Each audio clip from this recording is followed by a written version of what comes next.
Hey everyone, and welcome to today's Explainer. We're going to be unpacking something that is incredibly complex, the human rights dynamics of military occupation. This is a topic that constantly dominates global headlines, but if we're being honest, the actual underlying legal frameworks and the daily, ground-level realities usually just get lost in all the noise. So today, we're taking a step back from the politics, and we're just going to look purely at the facts.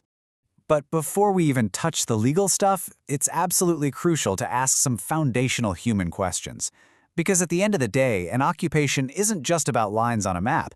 It's about the daily lives, the dignity, and the future of real people. You have to wonder, what actually happens when an entire population lives under military control for decades? Can people just move freely? Can kids go to school safely? These are the real, practical realities that we need to understand. So, here's our game plan for today. We'll start with the baseline, move into the ground reality, unpack the core conflict, and then wrap up by looking at the path forward. All right, let's jump right in with Section 1, the baseline. So what exactly is a military occupation?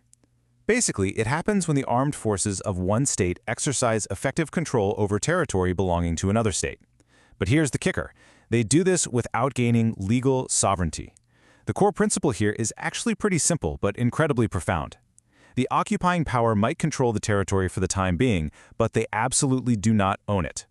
And because that occupying power has control, international law says they also have some pretty massive legal duties. They're on the hook for protecting civilians, maintaining public order, and respecting the laws that were already in place. Plus, they have to provide essential services and prevent any unnecessary suffering. Now, those obligations sound crystal clear in theory, right? But actually pulling them off on the ground, that is notoriously difficult and, as you might guess, heavily disputed. Which leads us perfectly into Section 2, the ground reality. When you zoom in, it is wild to see how the occupying authority controls almost every administrative and physical aspect of daily life. We're talking security and borders, sure, but also the roads, the airspace, the administrative systems, and even the basic movement of people. When power is that heavily concentrated into one single authority, the inherent risk of human rights violations absolutely skyrockets. Take freedom of movement, for example. It's a perfect illustration of this tension. On one hand, authorities will argue that things like checkpoints, curfews, and travel permits are strictly necessary to maintain state security. But on the flip side, human rights organizations point out that these exact same measures prevent people from getting to the hospital, they kill job opportunities, and they literally separate families. It is a constant, agonizing balancing act between legitimate security needs and fundamental civilian freedoms. And in all of this, we cannot forget the most vulnerable group, the kids. The impacts on children are just massive. They face interrupted educations, the risk of family separation, and the deep psychological trauma of being exposed to violence. Whether they're directly affected or just indirectly exposed to the stress, kids carry these developmental consequences for years, and ultimately, that shapes the future of an entire region. It's really like an interconnected web of challenges. Look at the property sector. Demolitions and disputes over illegal construction lead to sudden losses of shelter and community ties. Over in healthcare, damaged infrastructure and medicine shortages cause massive, sometimes fatal, delays in emergency services. And economically, trade restrictions just fuel these vicious cycles of poverty. These hurdles compound on top of each other, and they end up affecting families for generations. Okay, let's pivot now to Section 3, the core conflict. Without a doubt, one of the most intense friction points in any occupation is land.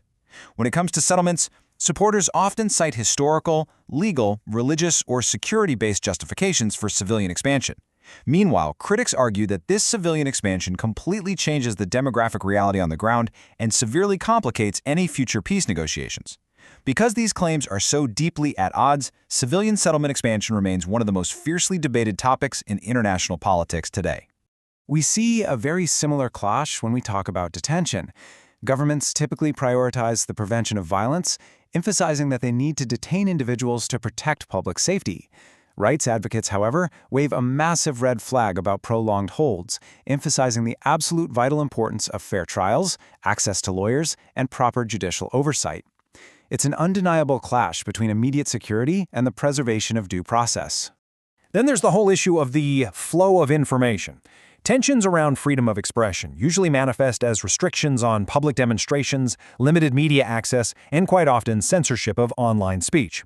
While authorities might justify these limits purely on security grounds, critics consistently push back, arguing that these restrictions strip away the exact transparency needed to keep abuses in check. Now, I want to pause here to highlight a really critical legal concept: collective punishment. Under international humanitarian law, this is strictly prohibited. It basically means you cannot penalize civilians for actions they did not personally commit. It's a crucial standard to grasp, because anytime a policy affects an entire community rather than just specific individuals, international watchdogs immediately scrutinize it to see if it crosses the line into collective punishment.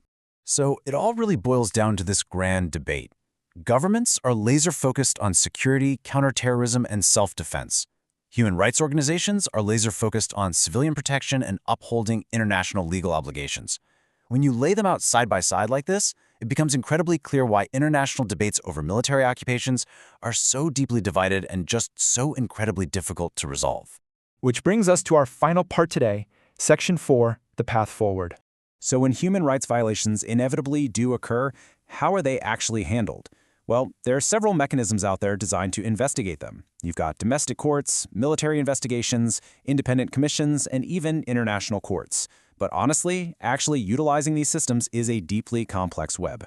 And all of that complexity leads to a pretty harsh reality. Justice might take years, or honestly, sometimes it never fully arrives at all.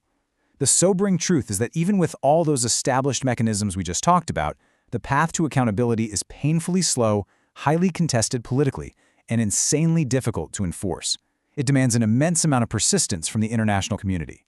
So what do the experts suggest as an actual fix? Well, the proposed path forward usually looks something like this. Step 1, strict respect for international humanitarian law. Step 2, allowing independent investigations and unhindered humanitarian access. Step 3 involves implementing real confidence-building measures. And Step 4, pursuing long-term, genuine political negotiations. Look, no single solution is a magic wand for peace, but experts widely agree that following this pathway is an absolute prerequisite if we want to see any real progress. I think this quote totally hits the nail on the head. The challenge is ensuring that both security and human dignity are preserved, not one at the expense of the other. That right there is the core takeaway of this entire explainer. Lasting peace requires justice and accountability every bit as much as it requires physical security. You literally cannot build long-term stability without prioritizing both sides of that coin. To wrap things up, I want to leave you with this pivotal question to chew on. How can the international community better protect civilians living under occupation while still addressing very legitimate security concerns? Honestly, it's the defining question of this entire subject. I'd love for you to share your thoughts as we all continue striving to understand these vital global challenges. Thanks so much for joining me for today's explainer, and I will see you next time.